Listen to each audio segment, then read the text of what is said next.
Has anyone heard of the serial killer showdown? I received an envelope in the mail recently. I thought it was a bit odd since I had just moved into my new home, but it was sent to current resident. Technically that was me. I figured it was just one of the fake ads that gets sent through the mail, but I was incredibly wrong. When I opened up the envelope, all that was inside was a USB drive. I wasn't stupid enough to plug it into my own computer. Who knows what kind of virus could be lurking on this thing. I was a bit curious about it though, so I took it to one of the computers at my local library. I plugged it into the library computer. The USB opened up and there seemed to only be a single video file.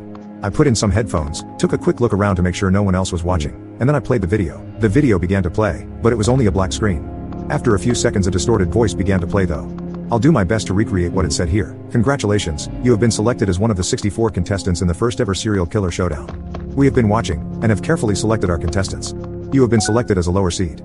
This means you will be hunted in the first round. Your opponent has been given your name, face, and address. Your opponent will be given 1 week to eliminate you. Should he fail to do so within the time frame, or if he is killed, then you will advance to the next round. Any contestant that fails to compete shall be dealt with accordingly. Good luck. Before the video ended, the face of a man appeared on my screen with the text "Your Hunter."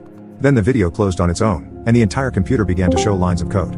After a few seconds the computer returned to normal, but the USB drive was now empty. I tried removing it and plugging it back in, but this achieved nothing. I thought this had to be some kind of prank. Serial killer showdown? It sounded like a terrible indie movie. Still, the idea it could potentially be real freaked me out a bit. If it was real, it had obviously gone to the wrong person. I was not a serial killer. I had issues killing houseflies. It must have been meant for the person who lived in my home before me. I decided that it would be best to visit my local police. I took them the flash drive and tried explaining what I had seen, but of course it still contained nothing. They probably thought I was high or crazy, but in the end I got them to accept the flash drive, and they said they would send it off to text to get it examined. They couldn't do anything else though. I still wasn't sure that this was real, but I didn't like the idea of someone hunting me down. I packed my essentials from my home, and found a cheap hotel. If what the video had said was true, then I would only have to hide out for a week. It shouldn't be my name or face that was shown to the other person, but rather the person who had lived at my home before me. So I had nothing to worry about, right? That was what I thought at least. On the third day of living away from my new home I decided to drive by my house after work. I just wanted to take a peek, because I was certain I had just let paranoia get the best of me. This whole thing had probably just been a prank, and I had been the sucker who fell for it. When I drove by my house however, there was a car parked nearby. I noticed the tags were from a couple states over. This seemed a bit odd to me, but not entirely out of the norm. It could just be guests visiting the neighbors. I decided not to stop though, and to go back to my hotel. Once I arrived back at the hotel I began to prepare myself for bed. It had been a long day at work, and I had had to do overtime again. All this added stress wasn't helping either. Just as I was about to crawl into bed I heard something. Knock knock. There was someone at the door. This was definitely strange.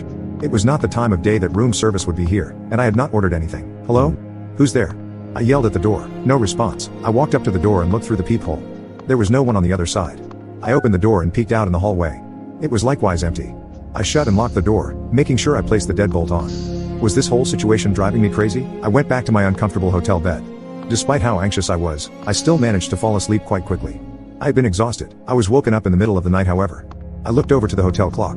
It read 2:20 a.m. I wasn't exactly sure why I was awake, but I had to use the bathroom. So, I got out of bed and decided to do so. I had just made it in the bathroom door when I began to hear noises from the front door. On instinct I quickly swung the bathroom door shut and locked it. Just as I did so I heard the main door click open. I heard the door catch on the deadbolt, but only for a second. Next I heard the snapping of metal as the deadbolt was broken. Inside the bathroom I realized my biggest mistake. I had forgotten my cell phone. I wasn't sure how much good screaming would do me. This hotel was cheap as I had mentioned, and I had never seen any other guests. The kind of people that stayed here most likely wouldn't flinch if they heard someone scream. I began to scour the bathroom for some type of weapon. There really wasn't much. I turned on the coffee maker all the way up and poured some water inside. Then I armed myself with a plunger I had found in the corner. I guess the intruder hadn't immediately realized that I had hid in the bathroom, because he seemed to walk into the hotel bedroom first. I thought about making a run for it then, but my wallet, keys, and phone were all in the bedroom. Not to mention I wasn't in the greatest part of my city, and it was the middle of the night.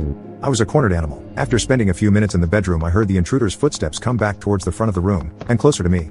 Eventually, he paused directly in front of the bathroom door. Knock knock. Listen, I don't know who you are, but you have the wrong guy, I shouted at the door. My pleas fell on deaf ears though. I heard the man take a few steps back, and then he began to ram the door. It didn't entirely break the first strike. Which was surprising seeing how shitty this hotel was. I knew the door most likely wouldn't withstand the second strike though. So, I began to ready myself. I took a deep breath as I heard the man take a few steps back again. The stranger barreled through the door this time. As he did I doused him in the now boiling hot water from the coffee pot. My aim had never been better as it splashed directly on his face. He immediately recoiled. I took this opportunity to swing with all my might with a plunger. The first strike only made him fall to his knees, but the next few got the job done. I didn't kill him, but he was certainly going to have a huge headache when he awoke. I called 911 and they came to pick him up. I was brought back with them for questioning.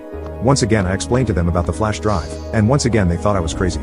Considering the events, they took my story a bit more seriously, but in the end they didn't seem entirely convinced. The man who had attacked me had been from a few states over. This raised some red flags with the police. He didn't have a previous record though. They would have to look more into him in order to find a motive. After a few hours of seemingly pointless questions they released me. I had just hoped that his whole thing was over. I was given my things from the hotel room, and I decided to just go back to my home. The man chasing me was apprehended now, so I shouldn't have anything to worry about. Just as I walked through my front door I heard an odd ring come from my phone. I hadn't remembered setting that sound to anyone. In fact, I had never heard that ringtone before. I pulled out my phone to see I had one new message from a name that was just a random assortment of numbers and letters.